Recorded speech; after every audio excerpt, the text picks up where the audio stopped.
అందరికీ నమస్కారం. పురుషుడు రత్నంలాగా ఉండాలి అంటే మనకి ఆయుర్వేద షాపులో రత్న పురుష లేహ్యం అని చెప్పేసి అమ్ముతూ ఉంటారు.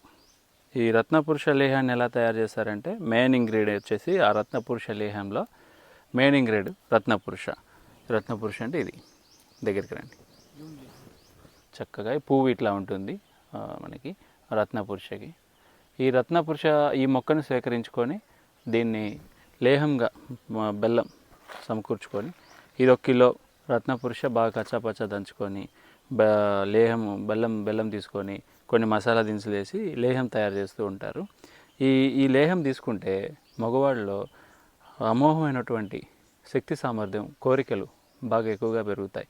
అసలు ఏ ఆలోచనలు రావట్లేవండి స్త్రీ వచ్చి ఉన్నా కూడా అని చెప్పేసి అనుకున్న పురుషుడికి గనక ఈ రత్నపురుష మొక్కతోటి కనుక లేహం తయారు చేసిన ఇట్లా డైరెక్ట్ తినొచ్చు. ఏరులతో సహా సమూలంగా పెట్టి నవ్వులు వచ్చేది మొత్తం కూడా తీసుకోవచ్చు. సమూలం అన్నీ పనికొస్తాయి. ఏరు, కాండం, బెరడు, ఆకు, పువ్వు అన్నీ కూడా. ఇది రత్నపురుష. ఈ రత్నపురుషుడు ఈ మొక్కను కనుక స్వీకరించి కనుక మనం తీసుకున్నట్లయితే నిత్యం అసలు పురుషుడు రత్నంలాగా మంచిగా తయారవుతాడు. ఒక పిల్లలు లేని సమస్యకి, కోరికలు లేనటువంటి వాళ్ళకి అద్భుతంగా పనిచేస్తుంది. మానసిక ఒత్తిడిని కూడా తగ్గిస్తుంది. ఇది మంచి మొక్క, చాలా మంచి మొక్క.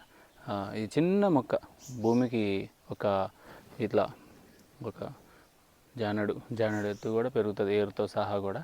చాలా మంచి మొక్క ఇది. అసలు మంచిది పురుషుడికి అయితే అసలు బ్రహ్మాండమైనటువంటి మొక్క.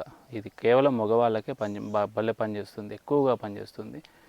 ఆడవాళ్ళకి కూడా పనిచేస్తుంది. హార్మోన్ ఇన్బ్యాలెన్స్ ఉన్న వాళ్ళు తీసుకోవచ్చు. ఇవన్నీ కూడా చక్కగా మొక్క, చాలా మంచి మొక్క. దీన్ని స్వీకరించుకోండి. నమస్కారం.